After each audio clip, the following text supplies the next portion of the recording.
Good evening, everyone. It's 5:30. We'll call the December 20th meeting of the Mill Creek Township Board of Supervisors to order. Would you please rise for the pledge? I pledge allegiance To the flag of the United States of America and to the republic for which it stands, one nation, under God, indivisible, with liberty and justice for all. Supervisor Clear will be joining us via phone this evening. Is there any public comment on agenda items other than development or rezoning applications? Hearing none, we'll move on to approval of the minutes from the November 29th regular meeting. Any comments or questions from the board? Is there a motion to approve the minutes? I'll make a motion to approve the minutes. Second. It's been moved and seconded. Mr. Bach, how do you vote? Vote yes. Mrs. Clear?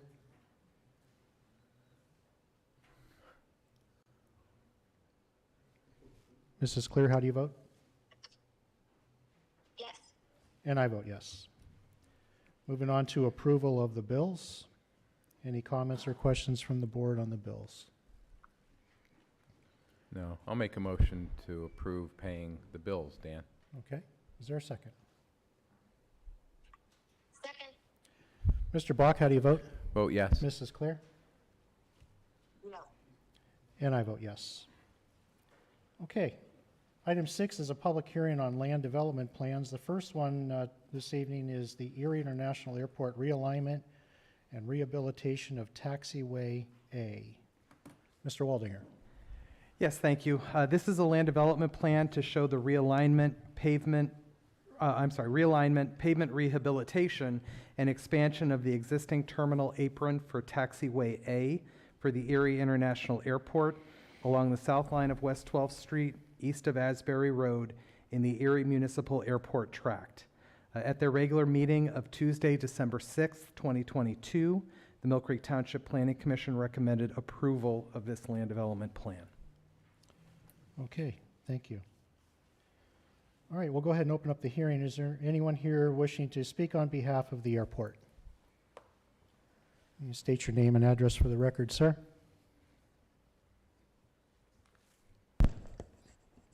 Martin, 4411 Erie, Pennsylvania. I'm the executive director of the Erie Airport.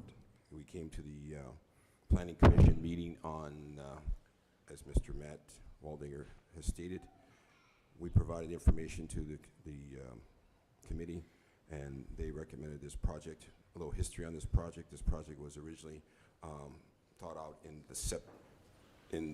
2017, 2018. The FAA requested us to get bids for that project. We got competitive bids. However, we were unsuccessful in getting what's called discretionary funding from the federal government to help with that project. Since then, we put this project out to bid again in April of this year. The board approved this project in April of this year, and we've gotten so far $5.965593 million. We got notification from the FAA to submit another application of $2.714 million by December 10th, which we did.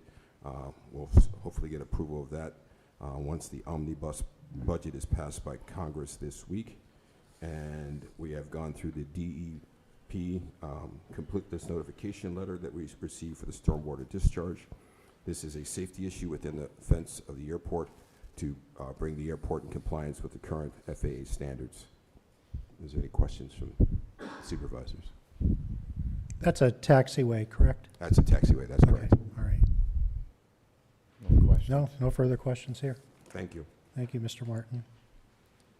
Anyone else here wishing to speak on the airport realignment plan? Sir, please state your name and address for the record. Good evening. Can you hear me? Yeah. My name is Brad Paganoff. I'm a resident at 223 Stonegate Drive, Erie, PA, 16505. I was actually a board member of the airport at the time. The award was announced December 17th in the news, and it was not voted on until June 1st on a special meeting. solicitations for bids went out before authorization on that. I'm not here to supplant your decision or anything like that. It was out of sequence. Now, bring this up to your attention because the airport's under FAA investigation right now for a number of things. And this might be one of those that would affect future, what they call grant assurances, because protocols and policies weren't followed.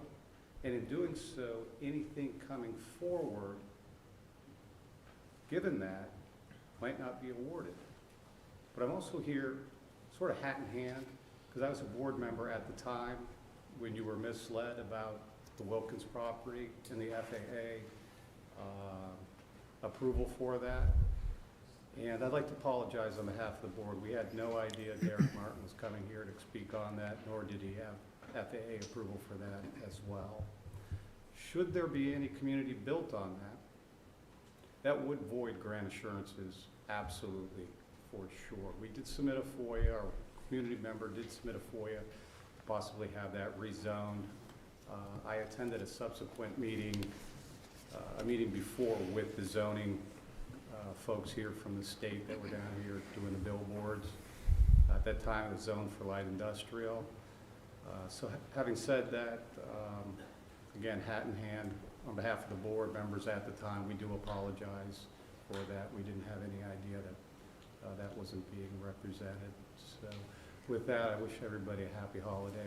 I do thank you for your service to the community. Myself, I've served 20 years at the state legislature, governor levels, and et cetera. So you guys are doing a wonderful job. Thank you, Hopefully Mr. we give you Paganoff. the best available information to make the most informed decisions on the matter. Thank you. Thank you. Anyone else wishing to address the board on the airport realignment? Okay, we'll go ahead and close the hearing. Is there a motion to approve this land development plan? So moved. Is there a second? Second. Okay, Mr. Bach, how do you vote? Vote yes. Mrs. Clear?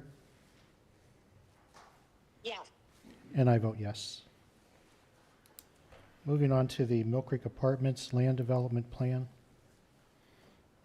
Mr. Waldinger. Thank you. This is a land development plan to show the construction of a 3-story, 128-unit apartment building and 6 2-story, 8-unit apartment buildings and 34 garage units with associated parking and stormwater management facilities along the south line of Edinburgh Road across from Rinderley Drive in Tract 347. At their regular meeting of Tuesday, December 6, 2022, the Mill Creek Township Planning Commission recommended approval of this land development plan with the suggestion that the developer look into considering conservation techniques for the remainder of the property. Okay, thank you. Is there anyone here representing the Mill Creek Apartments? Please state your name and address for the record, and we'll go ahead and open up the hearing. Mike Sanford, 4721 Atlantic Avenue, and I'm the surveyor and engineer that prepared the plan. So if you don't mind, I'll just go through a few points. I presented these to Planning Commission, but just for your benefit. This is a new land development plan. As you may recall, there's already an approved land development plan on this property from 2019, but the developer desires to update the plan and have it approved again. So the property is zoned R3, and he would like to incorporate some age-restricted units into the project. And also the unit count has been reduced from 200 on the currently approved plan to 176 on this plan. The land development plan, as Mr. Waldinger explained, does show the apartment buildings, the detached garages, and the surface parking. And as I mentioned, 176 units are proposed. The larger 3-story building on the west side of the site is where the market rate age-restricted units are located, and this was defined by your zoning hearing board as 55 and older. The other buildings on the property are 2-story, and they're traditional market rate apartments. The development's accessed from a private driveway from Route 99 that's opposite Rinderley. All of our environmental permits have been issued by DEP and the Conservation District. In October of 2022, the developer was granted a variance from your zoning hearing board for a 90-space off-street parking reduction. That was due to the age-restricted units that are proposed. So that variance was granted. The parking lots that are proposed are landscaped in accordance with your ordinance. We have the end caps, planting islands, and trees. Your ordinance does require 2 what are called buffer Cs to be proposed, and those are shown on the plan as well. Utilities such as sanitary sewer and water will be extended into the development from Edinburgh Road, and the apartment buildings will be sprinklered. We have our approval from DEP for our sewage facilities planning. We have the approval from your township engineer, GPI, for the stormwater management and rain garden that address rate quality and volume, and it's in accordance with your ordinance. The stormwater will be privately maintained as well. There will be a sign located, for the development, a sign located along the Route 99 frontage in a 20-foot wide strip. The developer is requesting sidewalk deferral for the sidewalks along this 20-foot strip, which is on Edinburgh Road. So he's requesting sidewalk deferral. The plan was reviewed by Erie County Planning, and we are here to answer any questions that you may have regarding the development, but we're looking forward to approval. Mr. Sanford, you said this was roughly a 200 unit prior to this change? It was exactly 200 units Okay. prior, yes. Was the footprint larger than what it is now, or? The area on the property is about 22 acres, but the area being built on, which is in the northwest quadrant of the property, is essentially the same as what was proposed originally. So I can't really estimate that acreage, but it was squeezed, if you will, to the northwest quadrant. So the area of development's about the same. The buildings were reduced from 4 stories to 2 and 3 stories. The one building, the age-restricted building's a little different shape, more of an H-type shape building, but essentially it's in the same part of the property for development. Okay. All right. Any comments or questions from the board for Mr. Sanford? None here, Dan. Okay, thank you, Mr. Sanford. Thank you. Anyone here in the audience wishing to speak on the Mill Creek apartment land development?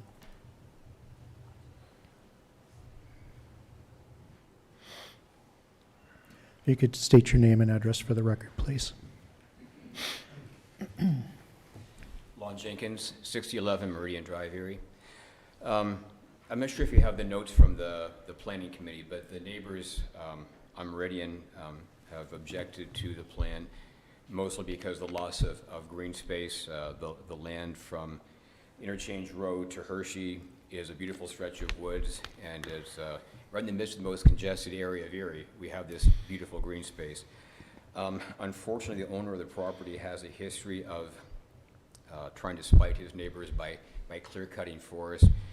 I'm not sure how much authority the board has to guarantee that the buffer zone remains wooded, but one of our concerns is maintaining the wooded quality of the property.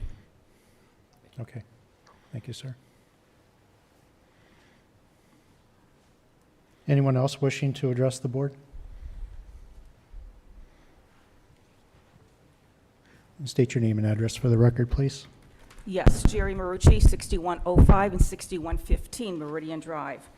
Our concern is with the safety and security of our neighborhood on Meridian Drive, Avon Drive, Crestview Drive, Spires Drive, and Marmon Drive. The amount of traffic, I have lived up there all my life, and the amount of traffic has increased over the last 30 years due to the development around our area.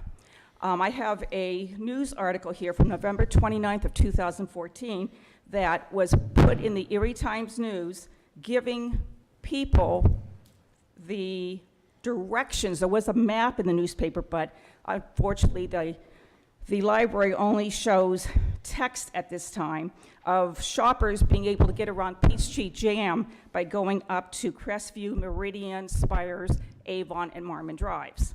Okay, so again, we have articles in the newspaper telling people how to get around all the jams, especially during the holiday season, on Interchange Road, Peach Street, and Hershey Road through our neighborhood, which of course only causes a lot more traffic and the speed of traffic through our neighborhood. And that's our concern, is our safety and security. I think this needs to be addressed. We are taxpayers, and I think Mill Creek Township should understand and value our opinions of our neighborhoods and how we would like to keep it safe and secure. So that is my concern and our concern on Meridian Drive. We are going to petition Mill Creek, and we will be petitioning PennDOT to close the north end of Meridian Drive to eliminate the bypass. I'm sorry about this, but this mic never works. The bypass on Meridian, or for Peach Street, because everybody zooms up Peach and Spires to bypass Peach Street. And that is our concern. And we would like, your respect and consideration in trying to keep our neighborhood safe and secure. Thank you. Thank you, ma'am. Any other comments from the, sir, come on up.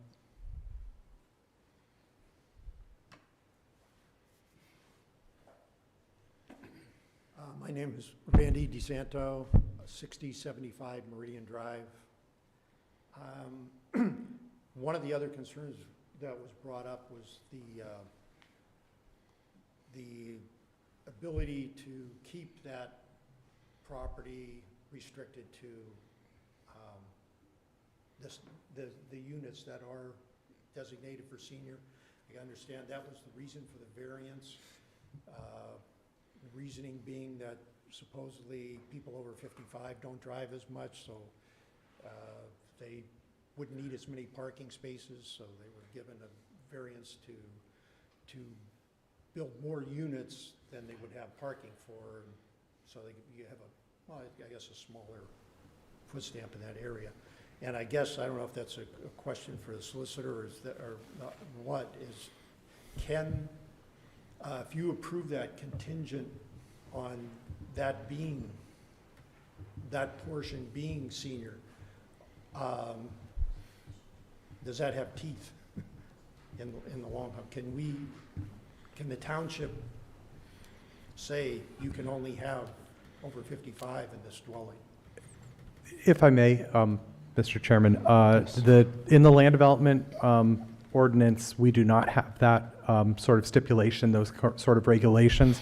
But as part of their request for a variance, when it was granted by the zoning hearing board for the parking reduction, the zoning hearing board was able to and did make it a condition that those units have to remain age restricted. As Mr. Sanford said, the zoning hearing board defined that as 55 and over. So in order to achieve their variance, they did get that condition placed on them that those units are age restricted, 55 and above. But Matt, correct me if I'm wrong, the age restrictions or the variance simply applied to the age restricted portion of the construction. Correct, just those specific not units. Not the entire construction. Right. So Yeah, with respect to the age, my question. yeah, with respect to the age restricted building, that's what they got the variance on. So those 90 spaces are around that building. With respect to the other buildings that are part of this development, those meet Market whatever rate. requirements there are. There was no variance on parking for those. But could they come back and get a variance in the future to allow fewer parking spaces and remove them? I mean, they could arguably age restrict those buildings and seek restrictions on that. I mean, that's nothing we have control over. But that would just reduce the traffic, arguably, if that's the Okay. case.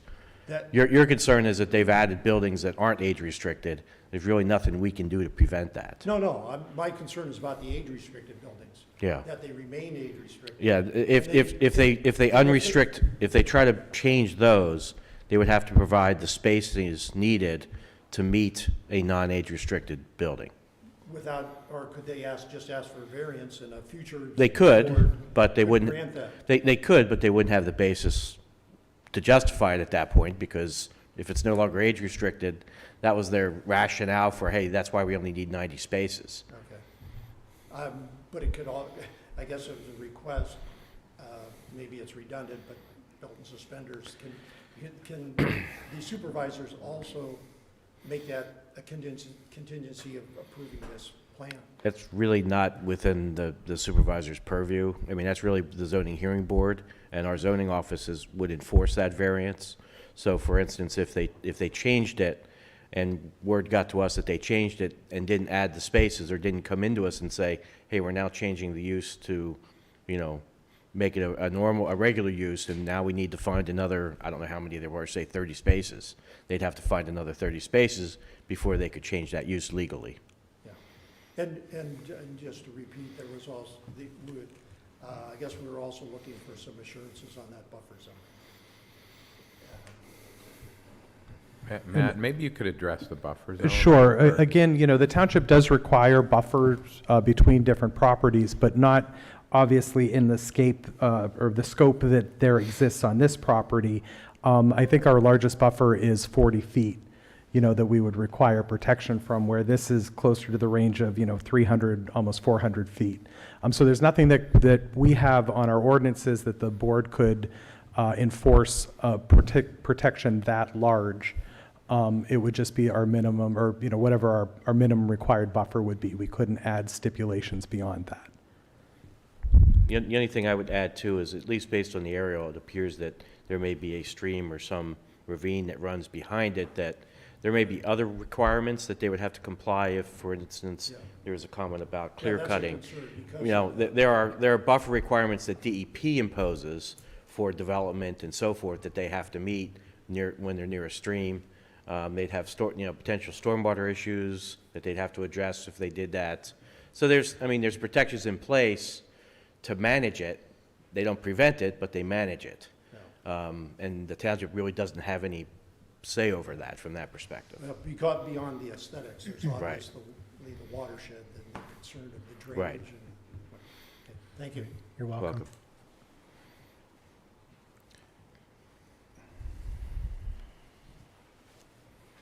Couple of things I forgot to mention, too. One of our concerns, too, is this property ever encroaching into our neighborhood. In other words, having an access into the neighborhood from this development. We want to be assured that this does not happen over the next 5, 10, 15, 20 years. And also, on this listing tonight, you have minor addendum to a subdivision plan. What is the minor addendum to this subdivision plan? Did you mention that? Yeah, I would like to, because you have it on here. That's next on That's the our next agenda, item. madam. So let's get to that part of the agenda. Oh, we're not there yet. Correct. Oh, I apologize, okay. So that is, again, one of our concerns, to make sure that, you know, the attempts to connect this new development to any of our roads within our neighborhood is another one of our concerns. Okay? Thank you. Anyone else?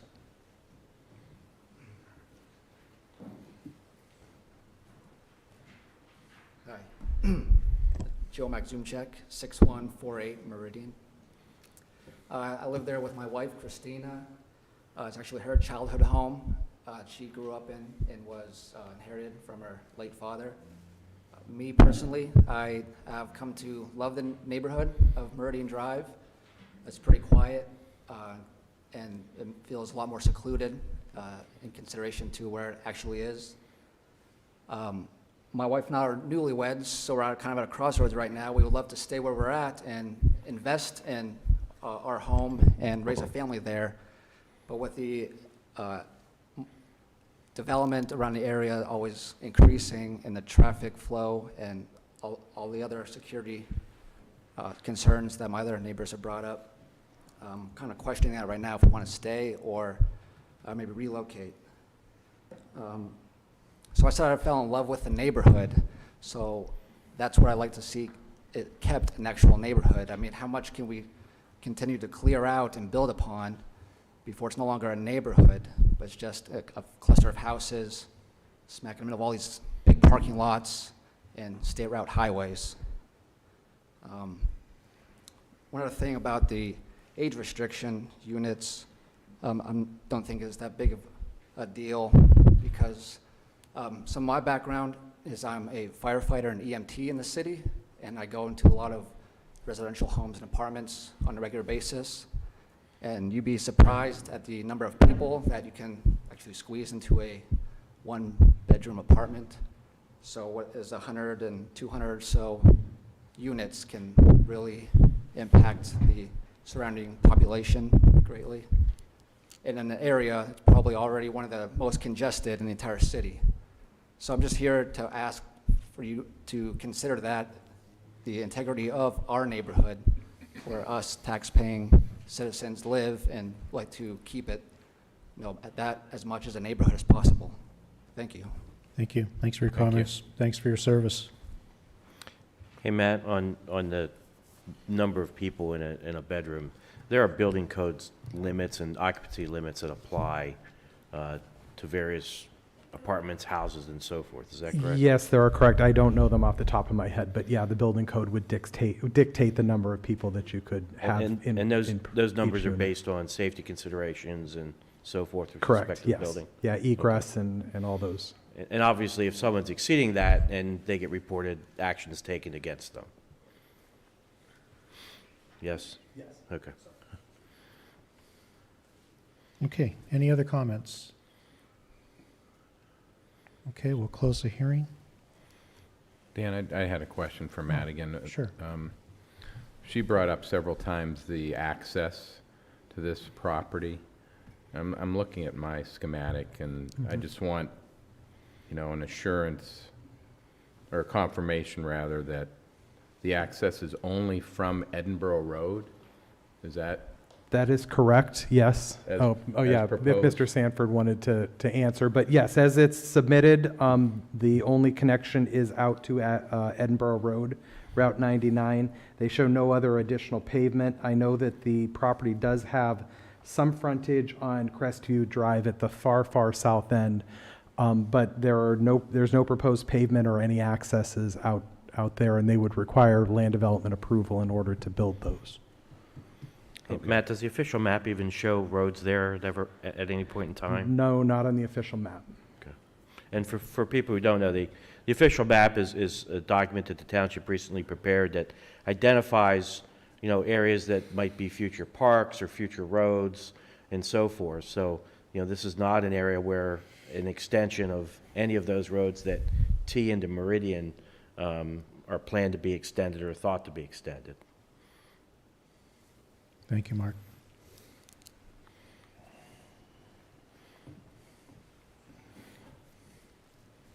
But you do realize that 99 Edinburgh Road is only 2 lanes.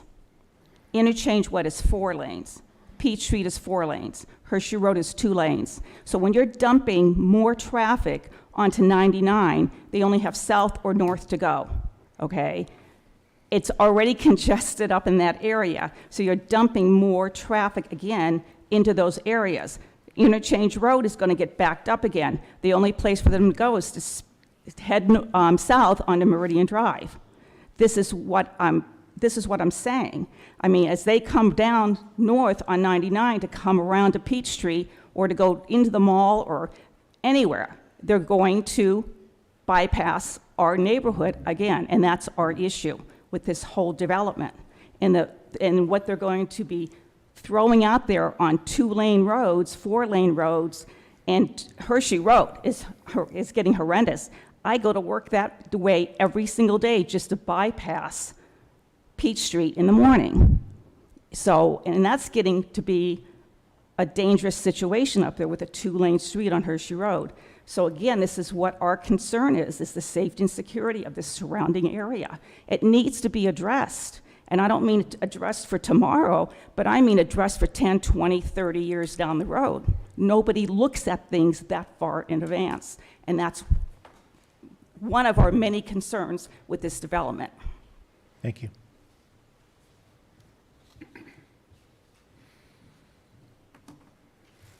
Okay, is there a motion from the board?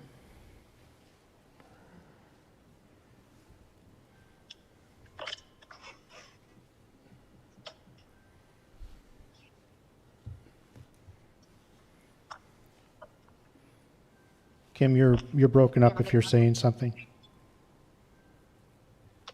Dan will make a motion. Motion to approve? Is that correct? Correct? Okay. Is there a second? I'll second Dan. Mr. Bach, how do you vote? I vote yes. Mrs. Clear?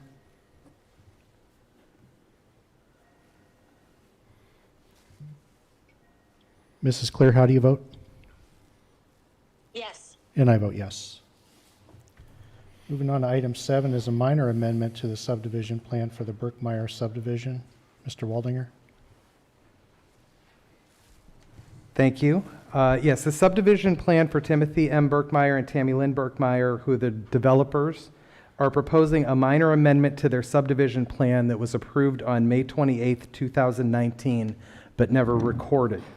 The amendment features a change to the frontage along Edinburgh Road, increasing the frontage from the previously approved 10.19 feet to the newly proposed 20.37 feet.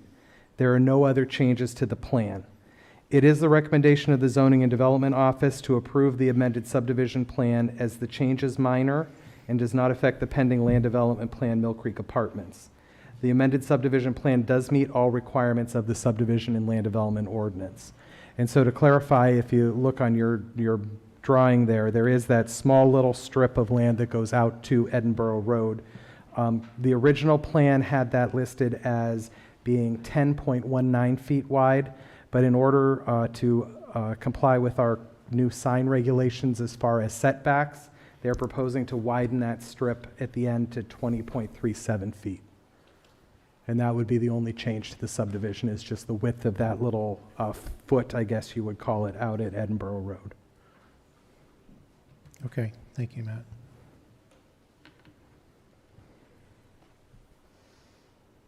Any questions or comments from the board on that item?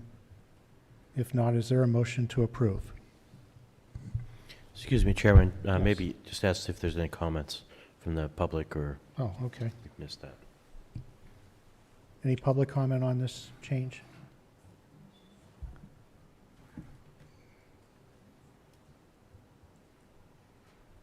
Okay. Is there a motion to approve? I'll make that motion, Dan. Is there a second? No comment. Okay, Mr. Bach, how do you vote? Vote yes. Mrs. Clear? Yeah. And I vote yes. Item 8 is an appointment of the interim township engineer and interim engineering services agreement. Attorney Shaw? I think Mr. Waldinger has initially a yeah, comment. if I so may, I'll add to it. You know, as we all know, sadly, on December 1st of this year, Township Engineer Ann Sokol passed away after a short illness. Ann served the residents of Mill Creek Township for more than 22 years, and the last 4 years she served as Township Engineer. Her kindness, humor, and intelligence will be sorely missed by all that knew her. While the township searches for her replacement, it has come to an agreement with Burgess and Nyepel Incorporated to act as interim township engineer in a temporary capacity. While township staff can handle most of the work on an interim basis, there are certain items that must be reviewed and approved by a designated township engineer. This interim agreement will allow Burgess and Nyepel to provide those services on an as-needed basis.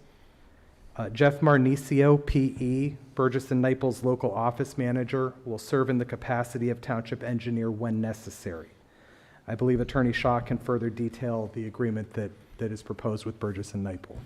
Yes, thank you, Matt. We have reviewed the agreement with Burgess and Nyepel. Burgess and Nyepel is a large engineering firm with offices recently opened in Erie. It also has 2 offices nearby in Ohio, with a staff in those offices exceeding 52 persons. It has the staff and the experience to step into the role of township engineer until the township is able to hire a new township engineer. The agreement generally follows the format we've used for other professional services agreements. Under the agreement, as indicated by Matt, they will serve as interim township engineer until a new township engineer is hired. They will be performing that service on an hourly basis, and attached to the agreement is Exhibit A, is their rate sheet. The person doing most of the work will be billing out at $186 an hour. In addition, Burgess will be available for project work, but that would only be through a change order under this agreement. The agreement is effective as of today, and in fact, they've already perform some work on the township's behalf, anticipating approval of this agreement. So the recommendation would be to appoint Burgess and Nyepel as the township engineer, and to approve the agreement between the Township of Mill Creek and Burgess and Nyepel Incorporated. Thank you. Any comments or questions from the board on this agreement? Is there a motion to approve? Motion to approve. Is there a second? Second. Mr. Bach, how do you vote? Vote yes. Mrs. Clear? Yes. And I vote yes. Next item, number 9, is a financial security release request for 880 Arbuckle Road. Christine Farrington, developer. Mr. Waldinger. Thank you. Sorry, thank you. Yes, this is the development of a single-family dwelling on Arbuckle Road. The developer, Christine Farrington, is asking for release of the financial security that they have posted on file. In front of you is a reasonable consistency letter that was issued by Greenman Peterson Incorporated, our designated third-party reviewing engineer. It indicates that most everything is complete with the exception of 85% vegetative cover on the stormwater management system as required. It is our recommendation that instead of a full release of this security, that a partial release be granted. The total amount to cover the rain garden seeding is $1,500 plus the required 10% retainage for a total of $1,650. This would be a reduction to the existing security of $23,408.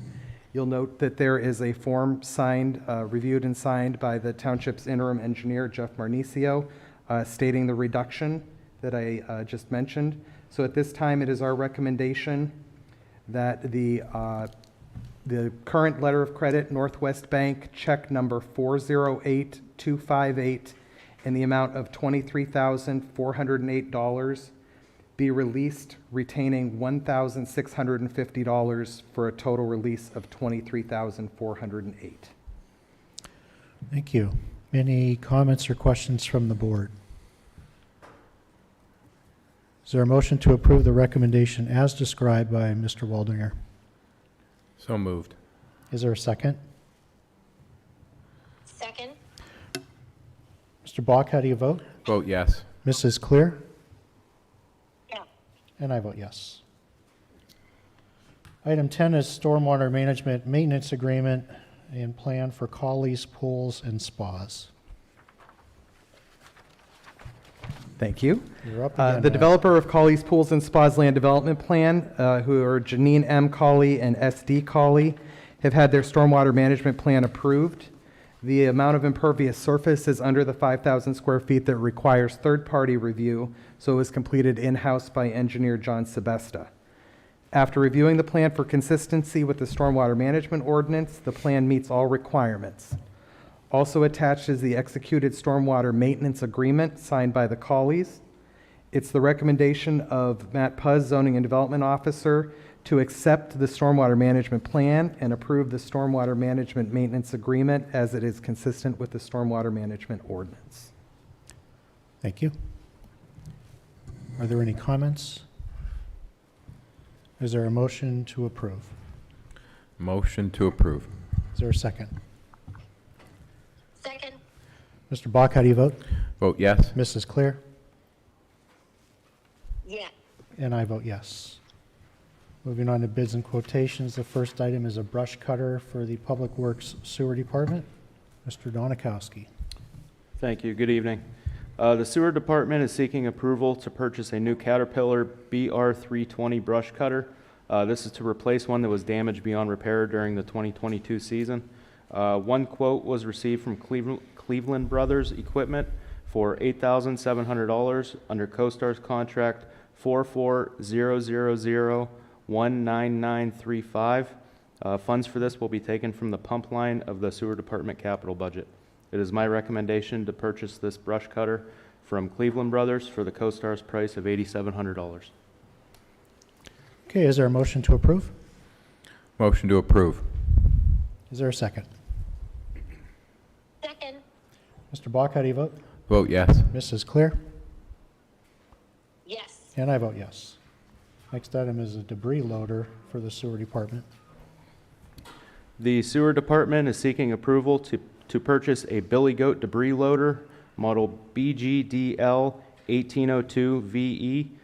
Two quotes were received for this item. The first quote is from Garlock's Power Equipment for the price of $5,500, and the second was from Wagner Mower and Plow Service for the price of $5,400.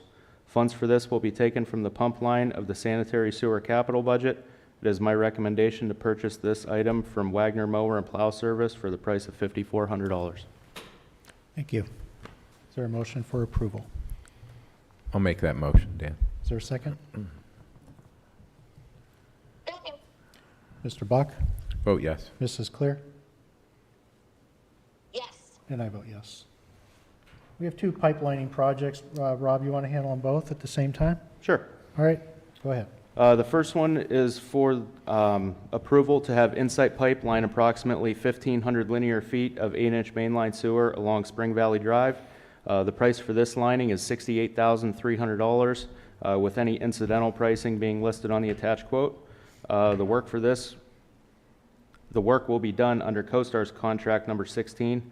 Funds for this work will be taken from the Public Improvement Projects line of the sanitary sewer capital budget.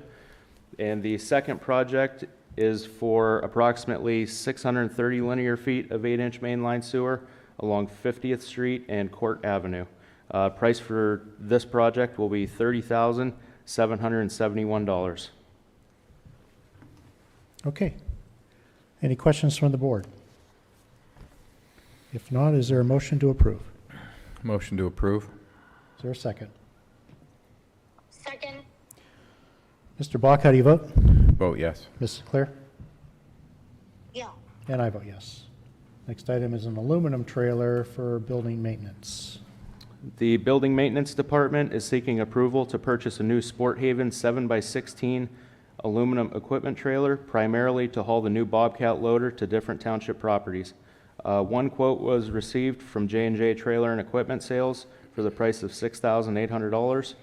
Funds for this trailer will be taken from the bridge and sidewalk cleaning line of the building maintenance capital budget, leaving a balance of $20,129.37. It is my recommendation to purchase this trailer from J&J Trailer and Equipment Sales for the price of $6,800. Thank you. Is there a motion to approve? Motion to approve. Is there a second? Second. Mr. Bach, how do you vote? I vote yes. Mrs. Clear? Yes. And I vote yes. Next item is appraisal services agreement for planning and development. Yes, this is before you is a proposed agreement with San Martino, Stout, and LaPresti to provide consulting services regarding the valuation of a property within Mill Creek Township. The rate of the consulting service is $175 per hour, and the estimated cost for the services will be $875. It is the standard agreement that we've used with this firm that the township has executed in the past, and I would recommend approval. Thank you. Any comments or questions from the board? Hearing none, is there a motion to approve? Motion to approve? Is there a second? I'll second. Okay, Mr. Bach, how do you vote? Vote yes. Mrs. Clear? Yes. And I vote yes. Next item is leadership training phase 2 and 3 from the admin department. And I'll take that. So this is a continuation of the training from JL Nick. This will begin in January of 2023 and will continue not only for 8 weeks, but into possibly the summer. The plan is to provide training to every township employee on leadership, team building, and various other courses of instruction. The cost per employee is $294 a person. This is a budgeted item for 2023, and I'll make a motion to approve. Is there a second? Second. Okay, Mr. Bach, how do you vote? Vote yes. Mrs. Claire? Yes. And I vote yes. Item 12 is adoption of the 2023 final budget. Mark? Okay. Since we published the preliminary budget at the end of November, I continued to work on the budget. I had personally not received any comments or questions on the budget, nor were any comments or questions relayed to me by anybody on the staff. So, but we did affect several changes. The final capital came in at $19,206,265. That's an increase of $75,115 from the preliminary budget. The changes included $200,000 for the Chestnut Hill Pool. That was a line item with no cost. It took a while to get a contractor to give the Parks Director an estimate of what that repair would cost.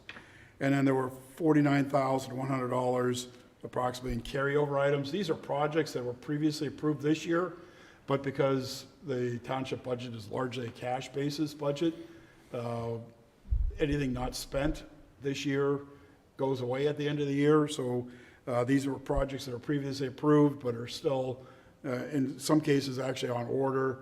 I know the fire alarm was one of the things, and they're having problems getting parts. And there was some carpet for the barn. So that's why we have carryover items. Building administration had a $50,000 item added for alterations to the police garage doors.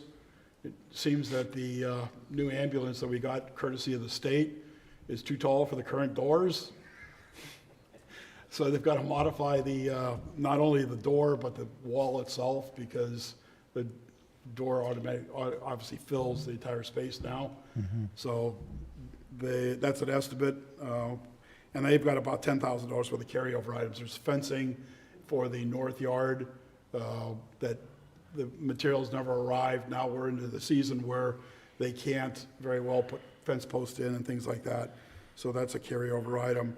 The police had $5,000 in carryover. Those were for chairs for dispatch. Those were approved, I believe, in October or November. Just taken a long time to get in. And then there was a reduction of almost $239,000 in planning. That was on the line item for the Prescott Gateway project. The initial estimates were preliminary as we got the municipal authorities budget set. They needed to coordinate with the planning department's capital budget, and some of the things that were in the initial preliminary budget were actually then pulled into 2022, and so that's why you have a reduction in the planning department. As far as the general fund goes, we're actually seeing a reduction of about $110,000, and that's primarily due to a change in stop loss carrier. When we put the preliminary budget together, the stop loss premium was estimated to be $776,720. By changing carriers, we reduced that to $684,706. That's a savings of $92,014. Everything else were minor changes in terms of general fund expenses. The SOAR fund has a $600,000 increase in treatment costs. The city of Erie finally got around to getting us the estimated cost for next year, and they went up substantially. Like everybody, their supplies and costs and whatnot, operating costs have gone up, and that's why we're paying a higher price to have the sewage treated. And that's pretty much so it. So it's my recommendation that we approve the budget as finally presented, and that'll also be on the website once it's finally approved, and then we get into the resolution for taxes and whatnot. Okay, thank you, Mark. Any comments or questions from the board on Mark's presentation? Hearing none, is there a motion to approve? Motion to approve. Is there a second? Okay, I will second. Mr. Bach, how do you vote? I vote no. Mrs. Clear, how do you vote? Yes. And I vote yes. Moving on to Resolution 2022 R54, resolution of the Board of Supervisors fixing the Mill Creek Township tax rate for the year 2023. You handling Okay, that, Mark? the general purpose tax rate is 3.3997 mils, and then we've had a continuing 0.156 mils public improvement portion. Those two were the same for the past, 10 years?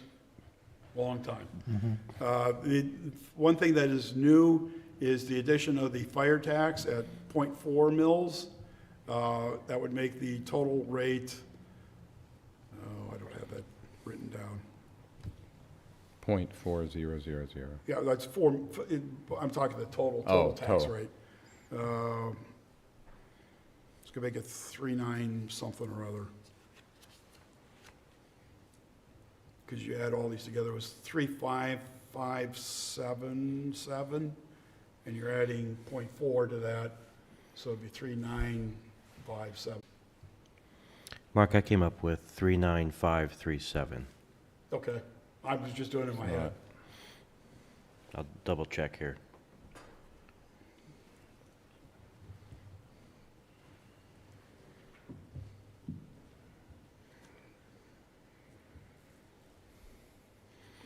Yeah, I came with 3.9537 would be Yep, the that would be total correct. of the three. It's my recommendation that the tax rates be approved in as much as they support the budget that was just approved. Okay, thank you, Mark. Any And- comment? I'm sorry. Well, go let me just note, that's part of Resolution 2022 R54. That's correct. Any comments or questions from the board on this resolution? Is there a motion to approve Resolution 2020?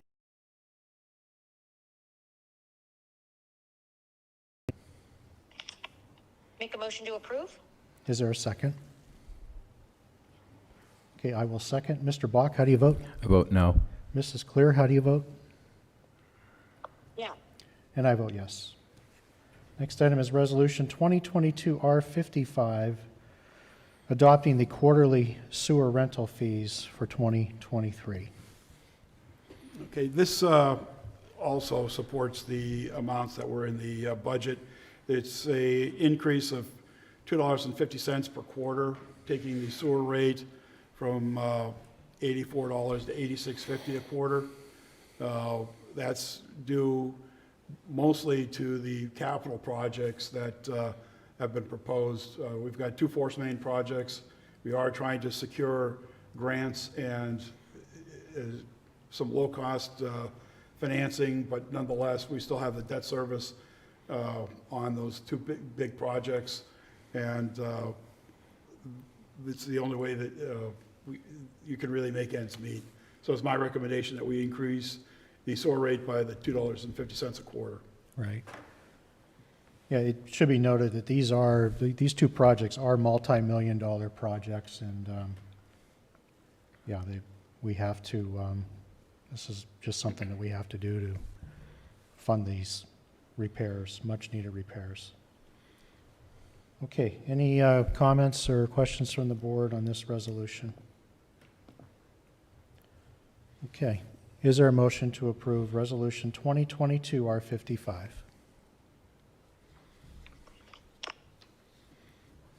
So moved? Is there a second? I will second. Mr. Bach, how do you vote? I vote no. Mrs. Clear? Yes. And I vote yes.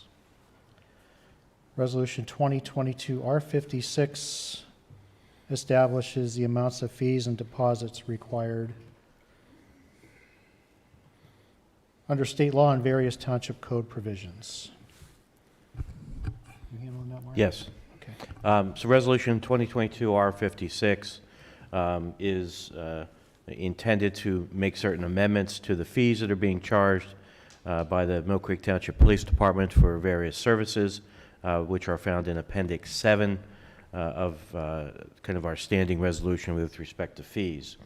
The township had previously established fees charged for police services for persons or entities for security services. This would be when police officers are hired through the department to, act on behalf of third parties. For instance, times we get called in by the school district to assist with football games or different, events where they have large crowds. So the rate was last set in February of 2022, and the township treasurer has reviewed those fees and recommends that the billing rate be reduced from $90 an hour to $82.50 an hour for 2023. This resolution would amend the fee schedule to reflect that. In addition, the resolution also amends the fee schedule to add a fee to provide a copy of an audio recording or video recording made by the Mill Creek Township Police Department. This is a new fee really triggered by Act 22 of 2017 that permits the department to charge a reasonable fee for providing audio and video recording. The police department now has not only video in their cars, but also they wear the recording and video device on their person. The fee for this is recommended for providing these audio and video recordings would be $100 per camera or device. So the recommendation would be to approve Resolution 2022 R56 to allow these fees to be charged. Thank you, Mark. Any comments or questions from the board? Okay, is there a motion to approve Resolution 56? Resolution to approve. Okay, is there a second? I will second. Mr. Bach, how do you vote? I vote no. Mrs. Clear, how do you vote? Yes. And I vote yes. Item 16 are Planning Commission, Zoning Hearing Boards appointments. Matt, I don't think we have anything. No, if I could, real quick, we have had a few people reach out and express interest. I'll be in contact with them. I do feel like we're close to filling up our current vacancies, but, always are interested. If there's anybody that would like to serve, we would definitely, love to hear from them, and we can keep their name on file if we have any future openings. Great, thank you. Item 17 is the LECOM pilot agreement. Mr. Shaw? Yes, before you is a pilot agreement between LECOM and the Mill Creek Township School District, Mill Creek Township, and Erie County. The pilot stands for payment in lieu of taxes. The property at issue is the former Edinburgh Perico campus, which is comprised of 4 parcels. The parties have agreed that in lieu of litigating the issue of whether these parcels should be exempt, they would enter into this pilot agreement under which for the years 2022, 2023, and 2024, LECOM would agree to pay and the government entities would agree to accept 35% of the property taxes due for the parcels. The parties also agree to accept the currently assessed value of the property, but do reserve the right to challenge the value if it is changed at any point. The agreement also contains or provides for 2 3-year renewable extensions that would run ultimately to 2023 if those extensions would occur, with each party having the ability to terminate those extensions before they would take into effect. There's a timing in terms of when they would have to give that notice and so forth. The recommendation would be to approve this pilot agreement between LECOM and the government entities. Okay. Any comments or questions from the board on the LECOM pilot agreement? Is this for both locations? It's for just the Perico campus, but there's 4 parcels that make up the Perico campus. Okay. I'll make a motion for approval. Okay, is there a second? Second. Mr. Bach, how do you vote? Vote yes. Mrs. Clear? Yes. And I vote yes. Moving on to communications, Treasurer Communications, stop-loss health insurance. Yes, we're changing carriers. Currently, we use Highmark Life Insurance as the stop-loss carrier, but they wanted a phenomenal increase in the fee charge for the stop-loss insurance. We were able to obtain a quote from Berkshire Hathaway Special Insurance Company. It's a AA, or it's an A++ rated insurance company. It's maintaining the $105,000 stop loss limit, and it is reducing our premium by $92,014 from the last quoted Highmark life insurance quote. And it would be my recommendation to approve them as the carrier for the stop loss on our health insurance plan. Thank you, Mark. Okay. Is there a motion to approve Berkshire Hathaway on the stop-loss health insurance? So moved. Is there a second? Second. Mr. Bach, how do you vote? Vote yes. Mrs. Clear? Yes. And I vote yes. Moving on to a promotion in planning and development code enforcement. Matt, would you like to take that? Sure, I'd love to. Yes, there's currently an opening for a code enforcement officer in the code enforcement office. One of our current officers resigned, and so I am pleased to recommend that the township promote Shalyn Anderson, who is currently the code enforcement clerk, to code enforcement officer effective January 6, 2023. Her salary would be a base salary of $46,918.92. She does receive, or would receive, an additional $2,080 for the fire quality control and $2,080 as our emergency management coordinator, for a total salary of $51,078.92. She's been employed in the code enforcement office since January of 2020. She's also currently, in that stretch of time, also been our emergency management coordinator. She does have her fire inspector 1 and 2 certifications and her emergency management certifications, and I would gladly present her to you for this promotion. Okay, thank you. Is there a motion for the promotion of Shalyn Anderson? I'll make that motion, Dan. Okay, is there a second? I'll enthusiastically second. Okay. Mr. Bach, how do you vote? Vote yes. Mrs. Clear? Yeah. And I vote yes. Congratulations to Shalyn. Mr. Chairman, Yes, ma'am. I just wanted to express my congratulations to Shalyn Anderson. She has been an employee, a model employee for Mill Creek Township, and I don't know what we would do without her, and I am very, very excited that she will be moving up the ranks here at Mill Creek Township. We are lucky to have her. Thank you. Thank you. Next item is a transfer request in the police department. This is from Deputy Chief Mook. Due to the increased demands of the juvenile age section of the Investigative Services Division, an additional detective is needed. With the transfer recommended, patrol will still have 15 officers per platoon, and it is Deputy Chief Mook's recommendation to transfer Patrolman Luke Passarati from patrol to the Investigative Service Division in order to begin work as a detective. ISD recently conducted interviews for an eligibility list, and Passarati is next up on that list. Is there a motion to approve? Motion to approve. Is there a second? I'll second. Mr. Bach, how do you vote? Vote yes. Mrs. Clear? Yes. And I vote yes.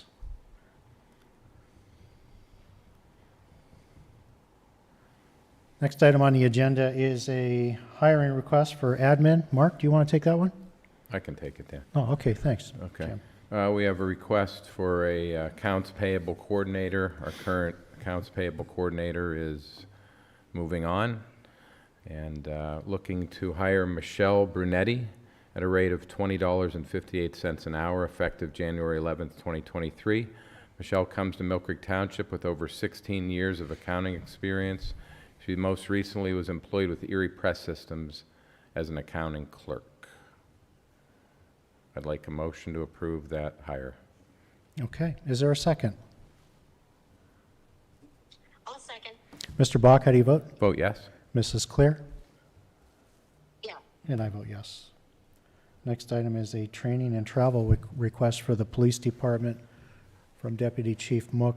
I'd like to request permission for Corporal Caldwell and Lieutenant Hardner to attend training management and risk mitigation for SWAT It's put on by the National Tactical Officers Association. It's going to be held in Lower Burrell, PA, outside of Pittsburgh, January 30th through February 1st. The total cost is $1,658. Is there a motion to approve?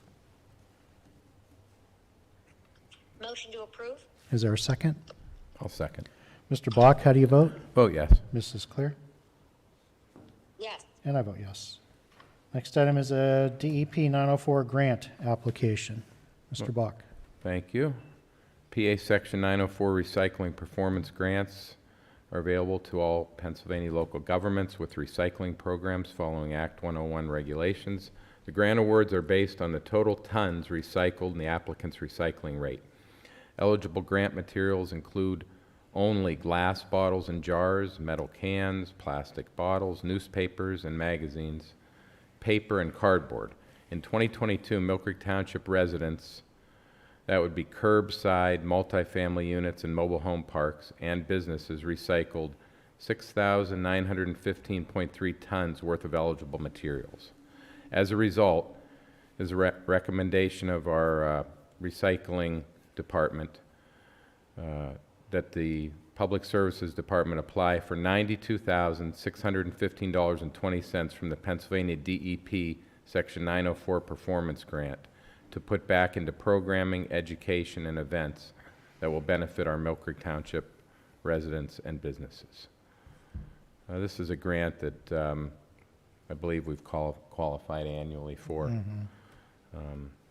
So, yeah, it's a good thing. I'd like to make a motion for approval. Okay, is there a second? I'll second. Mr. Bach, how do you vote? I vote yes. Mrs. Clear? Yes. And I vote yes. Executive sessions were... Mr. Chairman? Yes, ma'am. I just wanted to congratulate Jessica Stutzman on all the work she's done to make sure that we are eligible for these funds for the 902 grant, and Judy Zelina as well as the Director of Public Services. So thank you to both of them for their hard work on this, and it's money coming back to our residents. So thank you so much to both of them. Thank you, Mrs. Clear. Executive sessions were held on December 8th and the 16th to discuss various issues. Solicitor communications, Mark? Nothing further on my end. Okay, moving on to citizens to be heard. Any comments tonight?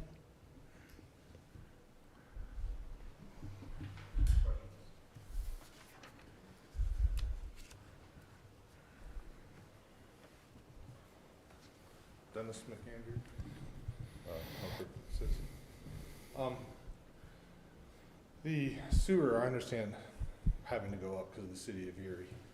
But years ago, sewer was increased because of, there was this, when we were dumping sewer into the creek, and they had to do that huge study on all the illegal hookups and all the other problems, and the sewer tower had to be built and shut-off valves put in place. That was supposed to be temporary. I see it's obviously never going away. With the city saying that we're dumping 600 some tons of sewage into the system, and years ago, the water and sewer, you had Mill Creek water, Erie water, Mill Creek sewer, but how come we just seem to take their blind faith that we're dumping that much sewer? I mean, It's metered. Yeah, there are metering points. metered? Yeah, there's take points, several take points from Mill Creek into the city, I was wondering. and that's how it's measured. And my other point or question is with the sewer fees increase, but, and I understand we have to have to maintain, but like National Fuel and Penelacquanat, you have a fee for your meter, and you have a fee for your water service, and then there's the usage. But sewer is just a flat fee. Correct. Sometimes bothers, because like my wife and I don't use nearly as much sewage as others. How come Mill Creek Sewer hasn't gone to being metered? Commercial properties are metered, and that's how their rates are based. Residential has not changed. That is a flat fee. Right. I'm just saying, I imagine a family of, you know, I'll exaggerate, 20 would be more than a 2. And why, you know, it seemed more fair to a lot of people. I understand you still have to have like a base fee, but then it could correlate with the water usage, the sanitary sewer would at least appear to be, so if you use less water, you use less sewer, you're contributing less to the system, would be a beneficial thing.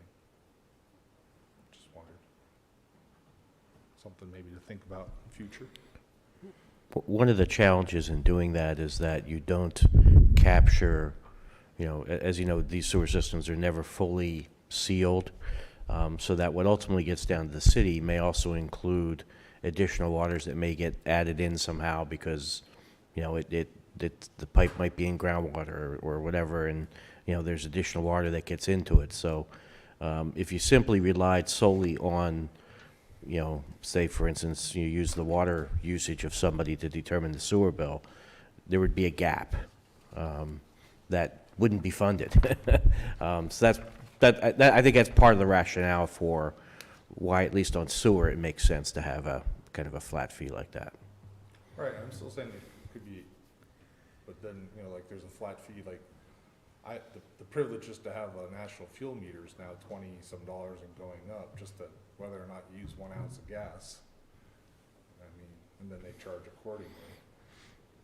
I just wondered if, maybe it was never thought about or just, because before you had, like I said, you had Mill Creek water, you had different waters, you had the city of Erie water, that was the story years ago. And I was just wondering now that things are more all underneath one house, why isn't it been maybe thought of or not that, and I know there's unfortunately seepage or whatever, like you said, into the system, but there should be some way of making it appear to be more fair to lower usage than higher volumed people.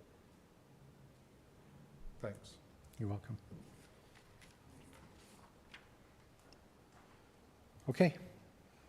No further public comment. Is there a motion to adjourn? Motion to adjourn. Second. Okay, we are adjourned at 6:42. Thank you.